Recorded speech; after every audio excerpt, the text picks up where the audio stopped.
Hello MotoFam, நீங்க கொஞ்ச நாளாவே சஜஸ்ட் பண்ணி நம்ம பண்ணாம இருந்த ஒரு வீடியோ பார்த்தோம்னா கம்பேரிசன் வீடியோஸ். அதாவது ஒரு செக்மெண்ட் வைஸ் கம்பேரிசன் நமக்கு பண்ண முடியாம இருந்தது. ஏன்னா கார்ஸ் வந்து எல்லாம் ஒரே நாள் கிடைக்கிறதுல கொஞ்சம் கஷ்டம் இருந்தது. இப்போ இருக்கிற சினாரியோல பாத்தீங்கன்னா நம்ம இன்டோர் வீடியோஸ் எடுத்துட்டு இருக்கோம். அதுல நிறைய பேர் கன்சல்டிங்ல கேட்கிற ஒரு கம்பேரிசன் செக்மெண்ட் வந்து மிட் சைஸோட செதான் செக்மெண்ட். ஏன்னா அதுல வந்து ஒரு 5 கார்ஸ் இருக்கு. இது யாருக்கான கார்ஸ்னு சொல்றதுக்கு ஏத்த மாதிரியே நம்ம கொஞ்சம் பாராமீட்டர்ஸை அனலைஸ் பண்ணி அதுக்கான ஒரு கம்பேரிசன் எடுத்துட்டு வர போறோம். அந்த பாராமீட்டர்ஸ் பார்த்தோம்னா பிளாட்ஃபார்ம், பில்டு, ரேட்டிங், அதை பேஸ் பண்ணது. கூட பார்த்தோம்னா வேரியண்டும், பிரைசிங்கும், அதுக்கப்புறம் என்ஜின், டிரான்ஸ்மிஷன், அதோட எஃபிஷியன்சி பேஸ் பண்ணது. அதுக்கப்புறம் பார்த்தோம்னா interior and features, ride and handling, இவ்வளோத்தையும் நம்ம வந்து ஒவ்வொரு காருக்கு அனலைஸ் பண்ண போறோம். இந்த கார் யாருக்கானதுன்னு இந்த வீடியோவால கண்டிப்பா உங்களை செலக்ட் பண்றதுக்கு சப்போர்ட்டிவா இருக்குன்னு நினைக்கிறோம்.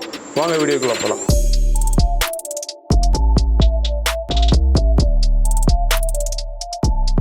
இப்போ முதல் பாராமீட்டர் பார்த்தோம்னா பிளாட்ஃபார்ம், பில்டு குவாலிட்டி, அதோட ரேட்டிங், கர்வ் வெயிட், டைமென்ஷன்ஸ், இதெல்லாமே இந்த சேஃப்டி ஃபீச்சர்ஸ் நம்ம பார்க்க போறோம். முதல்ல நம்ம வந்து ஹோண்டா சிட்டியை பார்க்கலாம். இது அதோட 5th ஜெனரேஷன்ல இருக்குது. அதோட பிளாட்ஃபார்ம் பார்த்தோம்னா ஹோண்டாவோட குளோபல் ஸ்மால் கார் பிளாட்ஃபார்ம் சொல்லக்கூடிய ஒரு பிளாட்ஃபார்ம். ஏசியான் என்கேப்ல வந்து 5 ஸ்டார் ரேட்டிங் வாங்கியிருக்கும். ஏஸ் பாடி ஸ்ட்ரக்சர்ல இருக்கும். அது என்ன சொல்லுவாங்கன்னா அட்வான்ஸ் காம்பேட்டிபிலிட்டி இன்ஜினியரிங் சொல்லக்கூடிய ஒரு நல்ல ஃபார்ட்டிஃபைடான ஒரு கேபின் இருக்கும். ஹைஸ்டன் ஸ்டீல்ல பில்ட் பண்ணியிருப்பாங்க. இதோட சேஃப்டி ஃபீச்சர்ஸ் பார்த்தோம்னா டாப் ஆஃப் தி லைன் வேரியன்ட்ஸ்ல வந்து 6 ஏர்பேக்ஸ் இருக்கும், ஹில் ஹோல்ட் அசிஸ்ட் இருக்கும், ஐசோஃபிக்ஸ் இருக்கும், டிபிஎம்எஸ் இருக்கும், கூட ஆடாஸ் இருக்கும். இந்த ஹோண்டா சிட்டி 2 வேரியண்டா நம்ம இதை பிரிக்க முடியும். அதாவது ஒன்னு வந்து அந்த நேச்சுரலி ஆஸ்பிரேட்டட் என்ஜின், இன்னொன்னு பார்த்தோம்னா இந்த EHEV. இதோட டைமென்ஷன் வைஸ் பார்த்தோம்னா 4574 மில்லிமீட்டர் இதோட லெங்த் இருக்கும். அது கொஞ்சம் பெரிய கார் தான். 2600 மில்லிமீட்டர் வீல் பேஸ் நம்ம நிறைய வீடியோஸ்ல காட்டியிருப்போம். 165 மில்லிமீட்டர் அன்லேடன் வெயிட். இந்த அன்லேடன் வெயிட் தான் இதுல கிரிட்டிக்கலா நம்ம பார்க்க வேண்டியது. இது அதோட கிரவுண்ட் கிளியரன்ஸ். இந்த கிரவுண்ட் கிளியரன்ஸை பொறுத்தவரை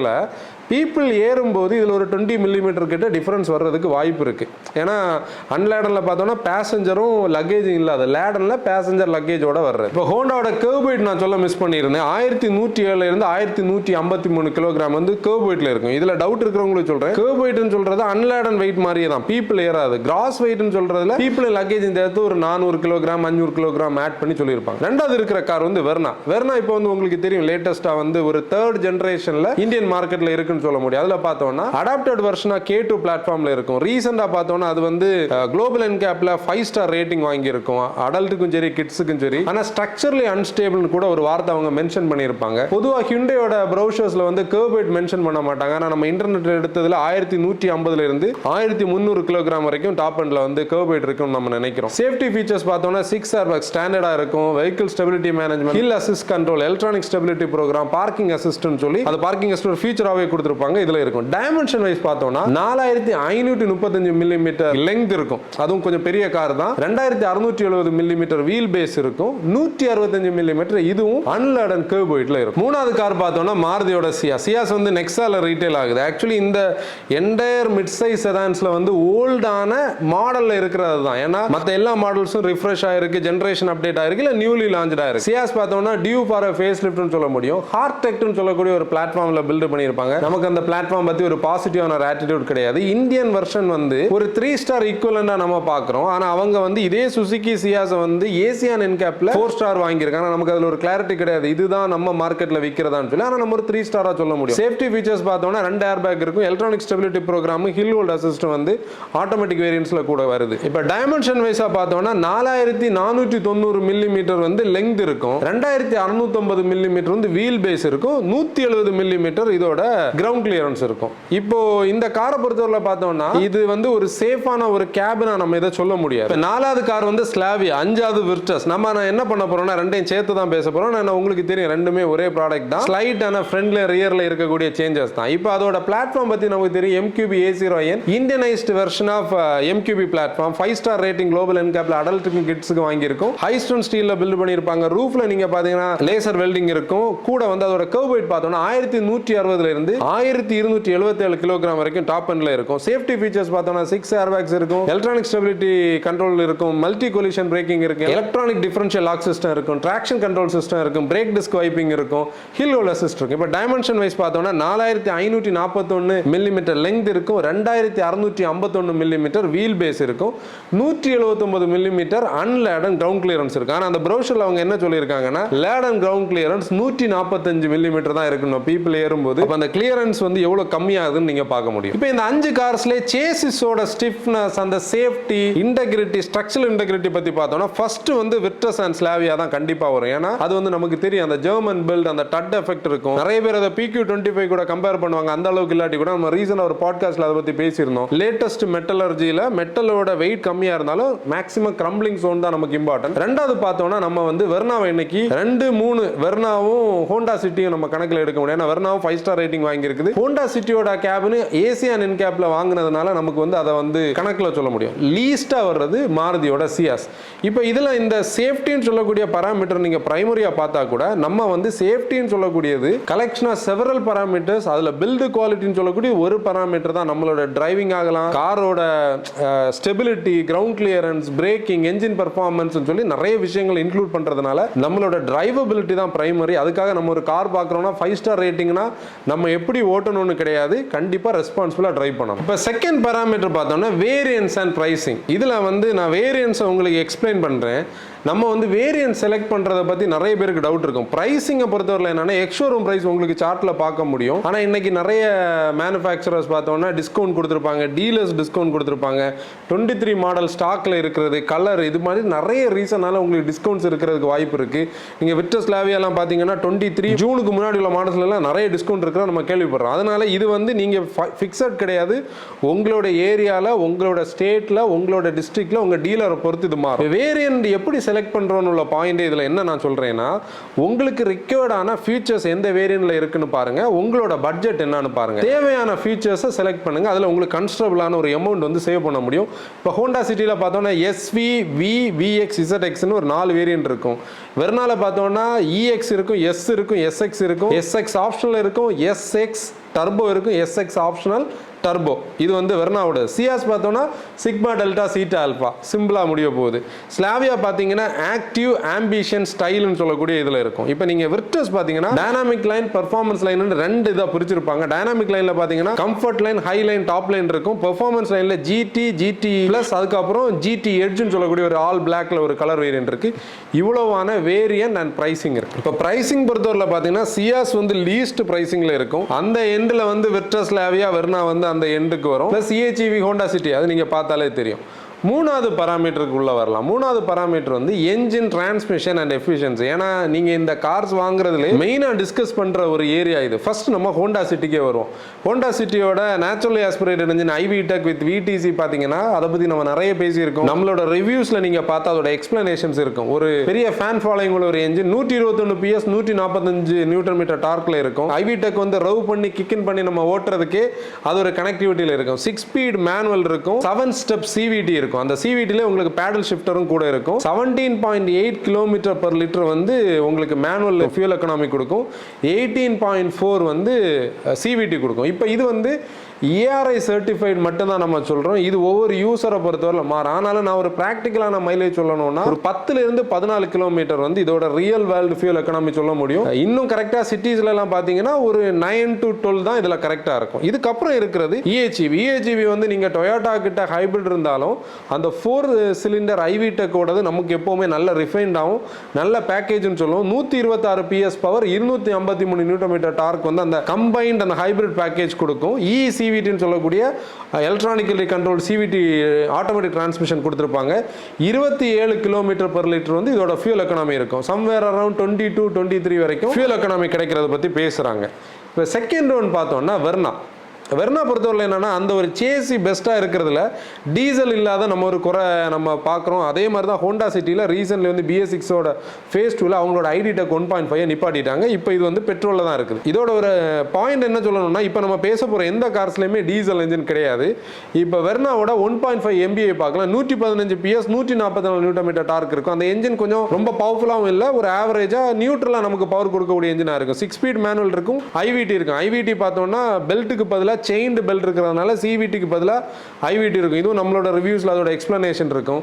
ஒரு 18.6 கிலோமீட்டர் பர் லிட்டர் பார்த்தோம்னா அந்த 6 ஸ்பீட் மேனுவலுக்கான ஃபியூல் எக்கனாமி இருக்கும். 19.6 வந்து ஐவிடி கொடுக்கும். ஐவிடி வந்து என்னன்னா ரப்பர் பேண்ட் எஃபெக்ட் கம்மி ப்ளஸ் கொஞ்சம் எஃபிஷியன்சி கூட கிடைக்கிறது மாதிரி இருக்கும். ரியல் வேர்ல்டில் பார்த்தோம்னா ஒரு 13 மேனுவலுக்கு இருக்கும், ஒரு 13-14 வந்து ஆட்டோமேட்டிக் கொடுக்கறது மாதிரி நம்ம பார்க்குறோம். ஆனால் சில சிட்டிஸில் பம்பர் டு பம்பர் டிராஃபிக்கில் கொஞ்சம் கம்மியாக இருக்கிறதுக்கு வாய்ப்பு இருக்குது. வெர்னால இருக்கிற இன்னொரு பர்ஃபார்மன்ஸ் என்ஜின் பார்த்தோம்னா 1.5 GDA அந்த டைரக்ட் இன்ஜெக்ஷன் சிஸ்டம் வந்து இருக்கும். அதில் பார்த்தோம்னா 160 PS பவர் இருக்கும், 253 நியூட்டன் மீட்டர் ஆஃப் டார்க் இருக்கும், 6 ஸ்பீட் மேனுவல் இருக்கும், 7 ஸ்பீட் டிசிடி அதில் இருக்கும். பெர்ஃபார்மன்ஸுக்காக டிசிடி கொடுத்துருப்பாங்க. 6 ஸ்பீட் மேனுவல் பார்த்தீங்கன்னா 20 கிலோமீட்டர் பெர் லிட்டர் கொடுக்கும், டிசிடி பார்த்தோம்னா 20.6 கொடுக்கும். அதில் டிரைவ் மோட் செலக்ட் ஆப்ஷன் கூட இருக்கும். ஆக்சுவலி இன்ஃபேக்ட் இதில் நீங்கள் பார்த்தீங்கன்னா இந்த ரியல் வேர்ல்டு ஃபியூல் எக்கனாமி வந்து ஒரு 10லேருந்து 14 நம்ம வந்து அந்த மேனுவலுக்கு சொல்ல முடியும்.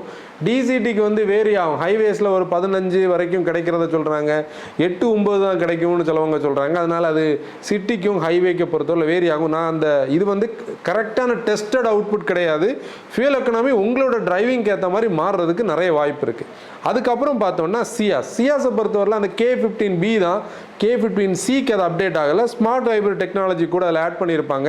104 PS power, 138 newton metre of torque இருக்கும், 5 speed manual, 4 speed torque converter 80 இருக்கும். 4 ஸ்பீட் டார்க் கன்வெர்ட்டரில் பார்த்தீங்கன்னா 4 கியர்ஸ் வந்து நார்மலி மாறும். அதுக்கப்புறம் எல்லுன்னு சொல்லக்கூடிய ஒரு ஆப்ஷன் இருக்கும் லோ ட்ராக்ஷனுக்கு, 2ன்னு சொல்லக்கூடியது செகண்ட் கியரில் போட்டு நம்ம சிட்டியில் ஓட்டுறதுக்காக யூஸ் ஆகும். ஃபியூல் எக்கனாமியை பொறுத்தவரை இந்த காரில் கொஞ்சம் கூட ரிலேட்டிவ்லி பெட்டராக இருக்குது. இதில் பார்த்தோம்னா 20.65 மேனுவலுக்கு இருக்கும், ஒரு 20.03 வந்து ஆட்டோமேட்டிக். ரியல் வேர்ல்ட்லேயே பார்த்தீங்கன்னா ஒரு 15 ஆவரேஜாக கொடுக்கும், 17-18 வரைக்கும் கிடைக்கிற கார்ஸ் வந்து மார்க்கெட்டில் இருக்கிறத பற்றி நிறைய பேர் சொல்லுவாங்க. அடுத்து பார்த்தோம்னா ஸ்லாவியா விட்ரஸ். இதில் வந்து 2 பெட்ரோல் இன்ஜின்ஸ் இருக்கும், 2மே டர்போ பெட்ரோல் இன்ஜின்ஸ் தான், நேச்சுரல் ஆஸ்பிரேட்டர் கிடையாது. முதல்ல இருக்கிறது 1 litre turbo engine, 3 cylinder, 115 PS, 178 newton metre of டார்க்ல இருக்கும். 6 speed manual, 6 speed torque converter 80 இருக்கும். ஒரு 20 கிலோமீட்டர் வந்து மேனுவலுக்கு ஃபியூல் எஃபிஷியன்சி இருக்கும், ஒரு 18 கிலோமீட்டர் வந்து டார்க் கன்வெர்ட்டருக்கு வந்து எஃபிஷியன்சி இருக்கும். இதில் ரியலாக நீங்கள் பார்த்தீங்கன்னா இந்த கார் வந்து மிக்சடான ஒப்பீனியன்ஸ் கொடுக்கக்கூடிய ஒரு ஃபியூல் எஃபிஷியன்சி இருக்கும். ரியல் வேர்ல்டில் சிலவங்களுக்கு 10க்குள்ளே தான் கிடைக்கும், சிலவங்களுக்கு 13-14 வரைக்கும் கிடைக்குது. ரியல் வேர்ல்டில் நம்ம பார்த்தோம்னா 10-13 கரெக்டாக கிடைக்கும் நம்ம எதிர்பார்க்கிறோம். அடுத்து இருக்கிற அந்த ஈவோ சீரிஸில் இருக்க 1.5 லிட்டர் டர்போ TSI என்ஜின். அந்த என்ஜின் பார்த்தீங்கன்னா நேச்சுரல் ஆஸ்பிரேட்டட் கைஸ்லேயே 1.5 ப்ளஸ் டர்போ நம்ம பேசுறதுனால டிஸ்பிளேஸ்மெண்ட் இருக்கும், டர்போ இருக்கும். அது வந்து ஒரு 150 PS power, 250 newton metre torque இருக்கும். 6 ஸ்பீட் மேனுவல் இப்போ அடிஷனலாக கொடுத்துருப்பாங்க. கூட வந்து 7 ஸ்பீட் DSG டிரான்ஸ்மிஷன் இருக்கும். டவுட் இருக்கிறவங்களுக்கு என்னென்னா DSGயும் DCTயும் ஒன்று தான், அது வந்து டைரக்ட் ஷிஃப்ட் கியர் பாக்ஸ்னு சொல்லக்கூடியது.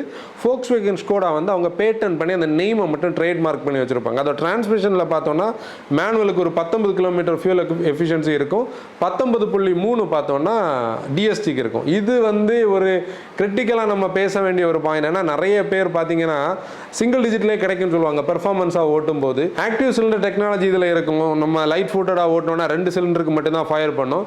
ஒரு 13 கிலோமீட்டர் வரைக்கும் ஆவரேஜாக ஹைவேஸில் DSGயில் ஃபியூல் எக்கனாமி எடுக்க முடியும். மேனுவல் வந்து நம்ம ரவ் பண்ணி போனோம்னா சிங்கிள் டிஜிட் டு அந்த ஒரு 10 கிலோமீட்டருக்குள்ளே தான் சரௌண்ட் பண்ணி இருக்கும். இப்போ இந்த கார்ஸ் நம்ம இதில் லிஸ்ட் பண்ணுறதுல ஃபியூல் எக்கனாமி ஃபோக்கஸ்டாக பார்க்குறவங்க கண்டிப்பாக வந்து சியாஸ் 10 தான் போகணும். மற்ற எல்லா கார்ஸ்லையுமே எக்கனாமி வந்து ஒரு ஆவரேஜாக 10-13க்குள்ளே தான் நம்ம ரியல் வேர்ல்டில் பார்க்க முடியும். 4வது பேராமீட்டர் வந்து இன்டீரியர் அண்ட் ஃபீச்சர்ஸ். இன்னைக்கு வந்து கார் வாங்குறவங்க வந்து டிஸ்கஸ் பண்ணுற ஒரு ஏரியாவே இதுதான். ஏன்னா எல்லா மேனுஃபேக்சரர்ஸும் போட்டி ஃபீச்சர்ஸ் கொடுத்து மக்களை வந்து கவர்றதுக்கான பாயிண்ட்ஸ் கொண்டு வந்திருக்காங்க. இதில் நம்ம ஒவ்வொருத்தராக பார்ப்போம். ஹோண்டா சிட்டி பொறுத்தவரை பார்த்தோம்னா ஹோண்டாவோட டெலிமேட்டிக்ஸ் இருக்கும். அதில் உங்களுக்கு மொபைல் கனெக்டிவிட்டி, அலெக்ஸா, அது நிறைய ஆப்ஷன் இருக்கும். ஒயர்லெஸ் சார்ஜர் கொடுத்துருப்பாங்க. 7 இன்ச் TFTல இன்ஸ்ட்ருமெண்ட் கன்சோல் கொடுத்துருப்பாங்க. சன்ரூஃப் இருக்கும், ஆட்டோமேட்டிக் AC இருக்கும், 8 இன்ச் இன்ஃபர்டைன்மெண்ட் சிஸ்டம். கொஞ்சம் சின்ன சைஸ் தான் கம்பேரிட்டிவ்லி. 7 ஸ்பீடில் உங்களுக்கு வந்து அந்த மேனுவல் ஆப்ஷனுக்கு வந்து பேடல் ஷிஃப்டர் கொடுத்துருப்பாங்க. PM 2.5ல ஏர் ஃபில்டர் இருக்கும். இவ்வளோ ஃபீச்சர்ஸும் ஸ்பெசிஃபைடாக நம்ம வந்து ஹோண்டா சிட்டியில் கொடுக்க முடியும். அதுக்கப்புறம் ஹியூண்டாயோட வெர்னா பொறுத்தவரை எப்போவுமே நமக்கு தெரியும் ஹியூண்டாயோட ஒரு USBA ஃபீச்சர்ஸ் தான். அந்த ஃபிட் அண்ட் ஃபினிஷ், அந்த இன்டீரியர் குவாலிட்டி அவங்க கொஞ்சம் கூட பெட்டராக கொடுத்துருப்பாங்க. இதில் வந்து வெண்டிலேட்டட் சீட்ஸ் இருக்கும், பேடல் ஷிஃப்டர்ஸ் அதுலேயும் இருக்கும், சன்ரூஃப் இருக்கும், பவர் டிரைவர் சீட் ஆப்ஷன் இருக்கும், ஏர் பியூரிஃபையர் கொடுத்துருப்பாங்க, ஸ்மார்ட் ட்ரங்க் ஆப்ஷன் கூட இருக்கும். கூட பார்த்தோம்னா டிரைவர் ரியர் வியூ மானிட்டர் கொடுத்துருப்பாங்க, ஒயர்லெஸ் சார்ஜிங் இருக்கும். ஒரு 10.25 இன்ச்சில் இன்ஸ்ட்ருமெண்ட் கன்சோல், இன்ஃபர்டைன்மெண்ட் சிஸ்டம் கனெக்டிவிட்டியாக இருக்கும். லோவர் வேரியன்ட்ஸில் வந்து 8 இன்ச் இன்ஃபர்டைன்மெண்ட் சிஸ்டம் இருக்கும். ஃபிட் அண்ட் ஃபினிஷ் டாப் கிளாஸாக இருக்கும். சியாஸில் பார்த்தோம்னா வந்து நமக்கு பெரிய ஃபீச்சர் ரிச்சா நம்ம சொல்ல முடியாது. ஓல்டான இன்டீரியரில் அப்படி தான் இருக்கும். அது வந்து cruise control, pollen filter கொடுத்துருப்பாங்க, ஒரு 7-inch இன்ஃபர்டைன்மெண்ட் சிஸ்டம் அவ்வளோதான் இருக்கும். அதுக்கு அடுத்த மேனுஃபேக்சர் பார்த்தோம்னா ஸ்லாவியா அண்ட் விட்ரஸ். இந்த ஸ்லாவியா அண்ட் விட்ரஸ் வந்து பார்த்தோம்னா அதோட ஃபியூச்சர்ஸ் மேலே, இன்டீரியர் குவாலிட்டி மேலெல்லாம் நிறைய நெகட்டிவ்ஸ் நிறைய பேர் சொல்கிறது உண்டு. என்னென்னா வந்து முன்னாடி இருந்த ஃபோக்ஸ்வேகன் அளவுக்கு இல்லாட்டி கூட, ஆனால் பில்ட் டு லாஸ்ட்டாக தான் பண்ணியிருப்பாங்க. அதில் வந்து உங்களுக்கு சிம்பிளி கிளவர்னு சொல்லக்கூடிய சில பாயிண்ட்ஸ் வந்து ஸ்லாவியாவில் உங்களுக்கு இருக்கும். டிக்கெட் ஹோல்டர் ஆகட்டும், இந்த ஒன் ஹேண்டில் பாட்டில் ஓப்பன் பண்ணுறது, பேக்கில் வந்து நம்ம ஸ்மார்ட் ஃபோன் வைக்கிறதுக்கான பாயிண்ட், ரியரில் ஒரு ட்ரே அது இதுன்னு ஆப்ஷன் இருக்கும். 10-inch இன்ஃபர்டைன்மெண்ட் சிஸ்டம் இருக்கும். 8-inch வந்து லோவர் வேரியன்ஸில் இருக்கும். ரீசெண்டாக வந்து எல்லாத்துக்குமே 10-inch டாப் எண்டுக்கு கொண்டு வந்துட்டாங்க. மைஸ்கோட ஆப் இருக்கும். ஃபோக்ஸ்வேகன் அதுக்கு ரிலவெண்டானது இருக்கும். எலக்ட்ரிக் சன்ரூஃப் இருக்கும். வென்டிலேட்டட் சீட் இருக்கும். கூட விர்ச்சுவல் காக்பிட்னு ஒன்று ஸ்லாவியாவில் சொன்னோன்னா அங்கே டிஜிட்டல் காக்பிட்னு விர்ச்சுவஸில் சொல்லுவாங்க. பேடல் ஷிஃப்டர்ஸ் இருக்கும். வயர்லெஸ் சார்ஜிங் இருக்கும். இவ்வளோ வந்து இதில் இருக்கிற ஃபீச்சர்ஸ். இப்போ நீங்கள் ஃபீச்சர்ஸ் வைஸ் சொன்னீங்கன்னா இதில் நிறைய பாயிண்ட்ஸில் ஃபிட் அண்ட் ஃபினிஷ் குவாலிட்டி, அந்த ப்ரீமியம்னஸில் வந்து நம்ம வெர்னாவை வந்து ஃபஸ்ட் எடுக்க முடியும். அதுக்கப்புறம் வந்து ஈவன் ஹோண்டா சிட்டி வந்து கொஞ்சம் நார்மல் லுக்கில் இருந்தால் கூட மெட்டீரியலைசேஷன் நல்லா இருக்கும். விட்ரஸ் ஸ்லாவியாவை நம்ம அடுத்து எடுக்க முடியும். லாஸ்ட்டில் தான் வந்து மாருதியோட சியாஸை எடுக்க முடியும். ஆனால் கரெக்டாக சொல்ல போனால் வெர்னாவோட ஃபிட் அண்ட் ஃபினிஷ் நல்ல ப்ரீமியமாக இருக்கும். அடுத்த பேராமீட்டர் பார்த்தோம்னா ரைட் அண்ட் ஹேண்ட்லிங். இது வந்து நான் ஒரு பாயிண்டாக ஒவ்வொரு மேனுஃபேக்சருக்கு சொன்னால் கரெக்டாக, அதாவது ஒவ்வொரு மாடலுக்கு சொன்னால் கரெக்டாக இருக்காது. ஃபஸ்ட்டு நான் ரைட் குவாலிட்டி, அதோட சஸ்பென்ஷன் குவாலிட்டி, அந்த சாஃப்டாக ஸ்டிஃபான்னு சொல்லிக்கிட்டு அப்புறம் டிரைவர் ஸ்பெசிஃபிக்காக நான் வரேன். முதல்ல வந்து பார்த்தோன்னா நம்ம ஹோண்டா சிட்டி எடுக்கலாம். சிட்டியோட இன்டீரியர் பார்த்தோன்னா கண்டிப்பாக மேக்ஸிமம் மெஷின் மினிமம் டிசைன் ஃபிலாசபியில் பண்ணியிருப்பாங்க. சீட் சோஃபா மாதிரி இருக்கும்.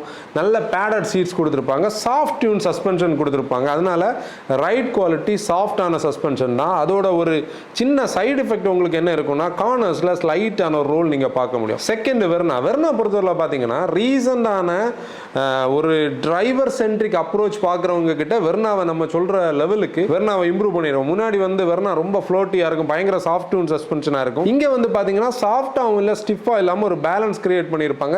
யூஸ்வலான ஹியூண்டையோட சீட்ஸ் பின்னாடி 3 பேர் இருக்க முடியும். நான் சிட்டிலேயே 3 பேர் இருக்க முடியும்னு முதல்ல சொல்ல மிஸ் பண்ணிட்டேன். கண்டிப்பாக 3 பேர் இருக்க முடியும். இதுலேயே 3 பேர் இருக்க முடியும். அந்த கம்ஃபர்ட் ஃபோக்கஸ்டாக டிசைன் பண்ணியிருப்பாங்க. ஹைவேஸில் பிளான்டாக போகும்போது நல்ல ஸ்ட்ரைட் லைன் ஸ்டெபிலிட்டி இருக்கும். ஈவன் சிட்டிலேயும் நல்ல ஸ்ட்ரைட் லைன் ஸ்டெபிலிட்டி இருக்கும். கார்னர்ஸில் வந்து ரோல் தெரியாமல் இருக்கிறதுக்கு ஏற்ற மாதிரி அந்த சஸ்பென்ஷனோட ஸ்லைட்டான ஸ்டிஃப்னஸ் வந்து கரெக்டாக இருக்கும். இப்போ மூணாவது பார்த்தோம்னா சியாஸ் வந்து இந்த நம்ம பேசுகிற இந்த 5 கார்ஸ்லேயும் ரொம்ப சாஃப்டான ப்ளஷ்ஷான ஒரு ரைடுன்னு சொல்லக்கூடியது வந்து சியாஸ் தான். நல்ல ரூமியான கேபின் தான். பின்னாடி ஸ்பேஸ் இருக்குது, நீ ரூம், லெக் ரூம் எல்லாம் நல்லா இருக்கும். அந்த 2 கார்ஸுக்கு ஈக்குவலண்டாக இருக்கும். சில டைம் கொஞ்சம் கூட இருக்கும்னு நான் சொல்ல முடியும். 3 பேர் இருக்கிறதுக்கான வைடான சீட் இருக்கும். ரொம்ப சாஃப்டான சஸ்பென்ஷன் இருக்கும். ஹைவேஸில் வந்து ஸ்ட்ரைட் லைன் ஸ்டெபிலிட்டியெல்லாம் அவ்வளோ ஷார்ப்னு நம்ம சொல்ல முடியாது. கார்னரிங்கில் கண்டிப்பாக ரோல் இருக்கும்.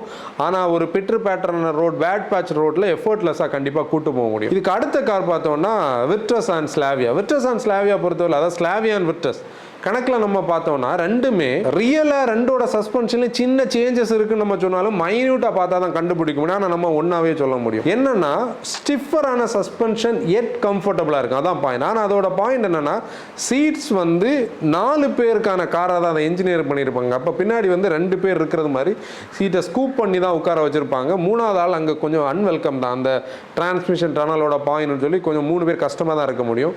ஆனால் ஸ்டெபிலிட்டியில் டாப் கிளாஸாக இருக்கும். ஸ்ட்ரைட் லைன் கார்னரிங் இதுல எல்லாம் பெர்ஃபெக்ட்டா இருக்கும். உள்ள இருக்கும்போது நமக்கு அந்த ஒரு ஸ்பீடு போற அந்த ஒரு ஃபீல் இருக்காது. அந்த ஸ்பீட் மாஸ்கிங் ஆன ஒரு கேபின் கண்டிப்பா வந்து அந்த கம்ஃபர்ட்லயும் குறை இருக்காது. இப்போ ஹேண்ட்லிங் டிபார்ட்மெண்ட் பத்தி பேசலாம். முதல்ல வந்து நம்ம ஹோண்டா சிட்டி கண்டிப்பா ஒரு ஹேண்ட்லர்னு நம்ம சொல்ல முடியாது. ஏன்னா நம்மளோட ரிவ்யூல நம்ம பேசியிருப்போம். அந்த ஐவி டெக்கோட அந்த ஒரு ரெவ்விங்கையும் அந்த என்ஜாய்மெண்ட்டையும் அந்த ஒரு ஃபன்னையும் இந்த சாஃப்ட் டியூன்டு சஸ்பென்ஷனும் அந்த என்ன சொல்றது, அந்த ஒரு அடாப்ட் ஆகாத ஒரு வெயிட் ஆர்டிஃபிஷியலாக ஃபீல் ஆகக்கூடிய ஒரு ஃபீட்பேக்கில் அதை ஸ்டியரிங்கும் அந்த ஹேண்ட்லிங்கை பெருசாக கொடுக்காது. ஆனால் உண்மையில் என்ன நடந்திருக்குன்னா இவங்களோட நேச்சுரலி ஆஸ்பிரேட்டட் இன்ஜினோடைக்கு இஹெச்இவி பார்த்தீங்கன்னா கொஞ்சம் கூட நம்ம கூட கனெக்டிவிட்டியில் இருக்குது. ஏன்னா அந்த ஸ்டியரிங் கொஞ்சம் மோட்டரைஸ்ட் அட்ஜஸ்ட்மெண்ட்ஸ் அதெல்லாம் நிறைய இருக்குது. ஏன்னா ஆடாஸ் ஃபங்க்ஷன்ஸ் அதில் ஒர்க் ஆகுறதுனால கொஞ்சம் கூட கனெக்டிவிட்டியில் இருக்கும். கூட அந்த ரியர் சஸ்பென்ஷனில் ஸ்லைட்டாக ஸ்டிஃப்னஸ் ஆட் பண்ணியிருப்பாங்க.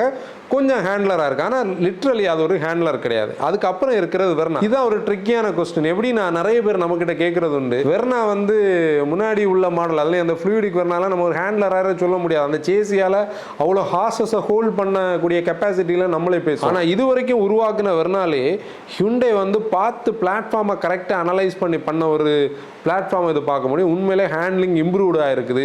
ஸ்டியரிங்கில் நல்ல வெயிட் இருக்கும். கார்னரிங் ஸ்டெபிலிட்டி நல்லா இருக்கும். கார்னர்ஸில் வந்து பெரிய ரோல் இல்லாமல் நம்ம கூட ஸ்டீரிங் ஃபீட்பேக்கோட இருக்கும், பிரேக்ஸு நல்ல கனெக்டிவிட்டியாக இருக்கும், கொஞ்சம் நல்ல ஹேண்ட்லராக நம்ம பார்க்க முடியும். அதுக்கப்புறம் இருக்கிறது வந்து சியாஸை வந்து ஹேண்ட்லிங் டிபார்ட்மெண்ட்டில் நம்ம எடுத்துகிட்டே வர முடியாது. அது வந்து ஒரு 110 ஸ்பீடுக்கு மேலேயே அதில் வந்து ஒரு பவுன்ஸ் தெரிஞ்சிட்டு இருக்கும்.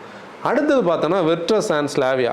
அதாவது இந்த மாடல் தான் ஹேண்ட்லிங் எதிர்பார்க்குறவங்களுக்கான கார். ஏன்னா அந்த typical German right quality plus அந்த ஹேண்ட்லிங்கை நமக்கு கரெக்டாக கொடுக்கக்கூடிய ஒரு கார். அதாவது ஜாய் ஆஃப் டிரைவிங்கை லிட்ரலி நமக்கு கொடுக்கும். அதுலேயே அந்த 1.5 காம்போ இருக்கிற என்ஜின் கூட அது நல்ல கனெக்டிவிட்டியில் இருக்கும். நம்மளோட ரிவ்யூலே நம்ம ஒரு ஜெட்டா டேஸுக்கு நம்ம எடுத்துகிட்டு போன ஒரு பாயிண்ட்ல வச்சுருவோம், ரெண்டுமே ஈக்குவலி குட்டாக இருக்க முடியும். அப்போ இவ்வளோ கார்ஸ்லேயே நீங்கள் வந்து ஹேண்ட்லிங் டிபார்ட்மெண்ட்டில் ஃபஸ்ட்டாக நம்ம பார்த்தோம்னா வெர்ட்ரஸ், அப்புறம் ஸ்லாவியா, அது ரெண்டும் மோரார்ல சிமிலர் தான். அதுக்கப்புறம் தான் வெர்னா வரும், அதுக்கப்புறம் ஹோண்டா சிட்டி, அதுக்கப்புறம் சியாஸ்ன்னு வரும். இப்போ இந்த பேராமீட்டர்ஸ் பேஸ் பண்ணி நம்ம பேசினது வந்து நம்மளோட டெஸ்ட் ட்ரைவ் எக்ஸ்பீரியன்ஸ், நம்ம ஃபீட்பேக், நம்ம நிறைய பேர் கொடுக்குற ஃபீட்பேக்கை பேஸ் பண்ணி நம்ம பேசியிருக்கோம். நீங்கள் வந்து இந்த பாயிண்டர்ஸை யூஸ் பண்ணி கண்டிப்பாக பர்சனல் டெஸ்ட் ட்ரைவ் பண்ணி நீங்கள் பார்த்துக்கோங்க. இப்போ எந்த கார் யாருக்கானது தான் இதோட டெசிஷன் மேக்கிங்கில் உங்களுக்கு இம்பார்ட்டண்ட்டாக யூஸ் ஆகுது. ஃபர்ஸ்ட்டில் பார்த்தோன்னா சிட்டி யாருன்னா கம்ஃபர்டபுளான ஒரு டிரைவபிலிட்டி எதிர்பார்க்குறவங்களுக்கு, பின்னாடி 3 பேர் இருக்கணும், ஒரு பட்டர் ஸ்மூத்தான சில்கி ஸ்மூத்தான என்ஜின் டிரான்ஸ்மிஷன் காம்போ வேணும், மேனுவல் ஆகலாம் இல்லை சிவிடி வாங்கலாம், டியூரபிளாக இருக்கும்னு நினைக்கிறவங்க. அதாவது எனக்கு ஃபீச்சர்ஸ் பெரிய ஃபோக்கஸ்டாக இல்லை, ரியல் வேர்ல்டில் வந்து எந்த பிரச்சனையும் இல்லாமல் இருக்கணும்னு நினைக்கிறவங்களுக்கு கண்டிப்பாக சிட்டியை சொல்ல முடியும். சர்வீஸ் காஸ்ட் வைஸ் பார்த்தீங்கன்னா கண்டிப்பாக கொஞ்சம் ஹையர் தான். அதாவது சர்வீஸ் காஸ்ட் ஏன் நாங்கள் வந்து கரெக்டாக இது பண்ணலைன்னா அந்த கிலோமீட்டருக்கு ஏற்ற மாதிரி நிறைய வேரியேஷன்ஸ் இருக்கும். இதிலே பார்த்தீங்கன்னா ரொம்ப காஸ்ட்லின்னு நம்ம சொல்ல முடியும், என்னாலும் கம்பேரிட்டிவ்லி கொஞ்சம் காஸ்ட்லி தான். ஃப்ளஷ்ஷான ஒரு ரைட் குவாலிட்டி எதிர்பார்க்குறவங்க வந்து சிட்டி பார்க்க முடியும். ஆனால் சிட்டியிலே நீங்கள் பார்த்தீங்கன்னா ரொம்ப ஃபியூல் எக்கனாமிக்கான இது பார்க்கணுன்னா சிவிடியில் மேனுவல் பார்க்கக்கூடாது, இஹெச்இவி பார்க்கணும். அது பட்ஜெட் கொஞ்சம் ஹையாக இருந்தாலும் 20 to 23 கிலோமீட்டர் வந்து ரியல் வேலில் ஃபியூல் எக்கனாமி கொடுக்குறத பற்றி இருக்குது. இப்போ ரெண்டாவது கார் வந்து வெர்னா பொறுத்தவரை முன்னாடி வந்து நம்ம வந்து அதோட இன்டீரியர் ஃபீச்சர்ஸ் லுக்ஸுக்காக மட்டும்தான் வெர்னாவை நம்ம சொல்ல முடியும். ஆனால் இப்போ பார்த்தோம்னா லுக்ஸ் கொஞ்சம் ஒரு அன்கன்வென்ஷனல் லுக்காக இருக்குது, ஆனால் எல்லாருக்கும் பிடிக்குமான்னு தெரியல. ஆனால் இப்போ பார்த்தோன்னா ஹேண்ட்லிங்கையும் என்ஜின் ஸ்பெக்கையும் நம்ம இதில் ஆட் பண்ண முடியும். ஏன்னா ஹேண்ட்லிங் இம்ப்ரூவ் ஆயிருக்கு, அந்த ஜிடி என்ஜின் வந்து நல்ல பெர்ஃபார்மன்ஸ் கூட கனெக்டிவிட்டியில் இருக்குது, ஒரு ஹோல்சம் பேக்கேஜாக இருக்குது. அப்படி ஒரு கார் பார்க்குறவங்க கண்டிப்பாக பார்க்க முடியும். கம்ஃபர்டபுளாக இருக்குது, ஃபீச்சர்ஸ் கூட இருக்குது, ரைட் அண்ட் ஹேண்ட்லிங் பேக்கேஜில் இருக்குது. ஆனால் ஃபியூல் எஃபிஷியன்சியில் ஃபோக்கஸ்டாக நம்ம பார்க்க முடியாது. ஹியூண்டையோட சர்வீஸ் குவாலிட்டி, இப்போ சர்வீஸ் காஸ்ட் வைஸ் பார்த்தோம்னா இப்போ லிட்ரலி நீங்கள் ஒரு பாயிண்ட் என்னன்னா சர்வீஸ் காஸ்ட்டை பொறுத்தவரையில் கண்டிப்பாக இந்த எந்த கார்ஸுமே சீப்புன்னு நம்ம சொல்ல முடியும். இன்னைக்கு எல்லாமே ஒன்றுக்கு ஒன்று காம்படேட்டிவ் தான். நீங்கள் பெர் கிலோமீட்டருக்கு வந்து பார்த்தீங்கன்னா ஒரு ₹1 சர்வீஸ் காஸ்ட் நம்ம சொல்ல வேண்டியது. அதாவது 10,000 கிலோமீட்டருக்கு ₹10,000 வந்து வர்றது மாதிரி தான் இருக்கும். இப்போ 40,000 கிலோமீட்டர் வரைக்கும் இது வந்து நான் சொன்ன மாதிரி பெர் கிலோமீட்டருக்கு ₹1 கணக்கில் சொல்கிறோம்னா 40,000 கிலோமீட்டருக்கு மேலே வந்து ₹1 மேலே வந்து ஒரு ₹1.50 வரலாம். அது வந்து கொஞ்சம் பட்ஜெட் கூட்டுறதுக்கு நிறைய வாய்ப்பு இருக்குது. இப்போ வந்து மூணாவது கார் வந்து சியாஸ் யாருக்கானது பார்த்தோம்னா பட்ஜெட்டில் நான் ஒரு கார் வாங்குறேன், எனக்கு ஒரு மிட் சைஸ் செதான் வேணும், ஸ்பேஷியஸான கார் வேணும், ஃபியூல் எக்கனாமிக்காக வேணும், ரிலையபிளாக டியூரபிளாக வேணும்னு சொல்கிறவங்க பார்க்கலாம். அதில் ஃபியூச்சர் ஃபோக்கஸ்டாக ஹேண்ட்லிங் ஃபோக்கஸ்டாக சொல்கிறதுக்கு எதுவுமே இல்லை, டியூ ஃபார் ஃபேஸ் லிஃப்ட். ஆனால் கண்டிப்பாக வந்து அந்த கார் வந்து டியூரபிளாக இருக்கிறது இல்லை, டவுட் இல்லை. இப்போ கடைசியாக இருக்கிறது வெர்ட்ரஸ் அண்ட் ஸ்லாவியா. இது யாருக்கானதுன்னா அந்த ஜெர்மன் கார் வேணும், அந்த 45 கேபின் வேணும், டட் எஃபெக்ட் வேணும், நல்ல ஃபன் டு டிரைவ் காம்போ கூட வேணும்னு நினைக்கிறவங்களுக்கு கண்டிப்பாக 2 என்ஜின் சாய்ஸ் கூட நீங்கள் வந்து சாய்ஸில் எடுக்க முடியும். அது பொறுத்தவரையில் என்னென்னா ஃபியூல் எக்கனாமி ஃபோக்கஸ்டாக இருக்கிறவங்க கண்டிப்பாக அந்த மாடலை நம்ம லிஸ்ட்டில் எடுக்க முடியாது. இப்போ இதில் 2 பேராமீட்டர்ஸ் மட்டும்தான் நம்ம வந்து கொஞ்சம் டவுட்ஃபுல்லாக பேசுகிறது. அதாவது டவுட்ஃபுல் இந்த சென்ஸ் வந்து ரியல் வேல்யூ இல்லாத வந்து ஃபியூல் எக்கனாமியும் சர்வீஸ் காஸ்ட்டை ரியல் வேர்ல்டில் ஏன் நாங்கள் வந்து ஒரு பராமீட்டர் ஆட் பண்ணலைன்னா அது டிபெண்ட்ஸுங்க. அது வந்து சிலவங்க வந்து நிறைய ஓட்டுவாங்க, சிலவங்க கம்மியாக ஓட்டுவாங்க, அதில் நிறைய சேஞ்சஸ் இருக்கும். அது நீங்கள் பார்த்தீங்கன்னா இன்றைக்கி நிறைய சர்வீஸ் பேக்கேஜஸ் இருக்குது, ஒன்றுக்கு ஒன்று காம்படிட்டிவ் தான். இன்றைக்கி சோஷியல் மீடியா ஈரால நம்ம பார்க்கும்போது எதுவும் காஸ்ட் கம்மி. அதாவது ஒரு காலத்தில் என்ன சொல்லுவாங்கன்னா மாருதி வந்து சீப்பான சர்வீஸ் காஸ்ட் வந்து ஜெர்மன்ஸ் ஹைன், இன்றைக்கி அப்படியெல்லாம் கிடையாது, மாருதியும் காஸ்ட்லியாக தான் இருக்குது. இன்னொன்று வந்து ஃபியூல் எக்கனாமி என்னென்னா ஒவ்வொருத்தங்களும் ஓட்டுற இதை பொறுத்தது, ப்ளஸ் அந்த என்ஜின் டிராஃபிக் கண்டிஷன்ஸ்னு அது கண்டிப்பாக வேரி ஆகும். இப்போ நான் ஒரு வேல்யூ சொன்னால் கூட அது நீங்கள் ஓட்டும்போது உங்களுக்கு கிடைக்கணும்னு இல்லை, நான் கம்மியான வேல்யூ சொல்லியிருப்பேன், யூஸ் பண்ணிகிட்டு இருக்கிற நீங்கள் வந்து பார்த்தீங்கன்னா கண்டிப்பாக உங்களுக்கு கூட கிடைக்கிறதுக்கு வாய்ப்பு இருக்குது. அது நம்மளோட ட்ராட்டில் ரெஸ்பான்ஸ், நம்ம கியர் சேஞ்ச் பண்ணுற ஸ்டைல், நம்மளோட டிராஃபிக் கண்டிஷன்ஸ், நம்ம இருக்கிற சிட்டி, யூஸ் பண்ணுற road, 4 ways, state highways, village ரோட்ஸோட கண்டிஷன்ஸ்ன்னு சொல்லி, லோடுன்னு சொல்லி, லக்கேஜ்னு சொல்லி நிறைய பேராமீட்டர்ஸை பேஸ் பண்ணியிருக்கு. இப்போ வந்து இந்த பர்டிகுலர் வீடியோட ஒரு பாயிண்ட் என்னென்னா கண்டிப்பாக இந்த செக்மெண்ட்டில் பார்க்குறவங்களுக்கு என்னென்ன பேராமீட்டர்ஸ் இருக்குது, அதில் எது ஹைலைட்டாக இருக்குது, எதில் எந்தெந்த கார் எக்ஸல் ஆகுதுன்னு உள்ளதுக்கான ஒரு இன்ஃபர்மேஷனை தான் நம்ம இதில் ஷேர் பண்ணியிருக்கோம். இதில் இதை தாண்டி என்னது நீங்கள் நினைக்கிறீங்கன்னா அதை கண்டிப்பாக கமெண்ட்ஸில் சொல்லுங்கள். இப்போ நம்ம உள்ள இன்டோர் வீடியோஸ் எடுக்கிறதுக்கான ரீசன்ஸ் தெரியும்னு நினைக்கிறேன். கண்டிப்பாக இன்னும் ஒரு another 2 weeksக்கு நம்ம இந்த மாதிரி இன்ஃபர்மேட்டிவ் கண்டென்ட்ஸ் தான் பண்ணுவோம். உங்களுக்கு ஏதாவது கண்டென்ட்ஸ்க்கான எங்களுக்கான சஜஷன்ஸ் இருந்தால் கூட நீங்கள் கண்டிப்பாக கமெண்ட்ஸில் சொல்லுங்கள். இன்னொரு வீடியோவில் நம்ம பார்க்கலாம். Until then, bye bye from MotoWagon. Drive responsibly.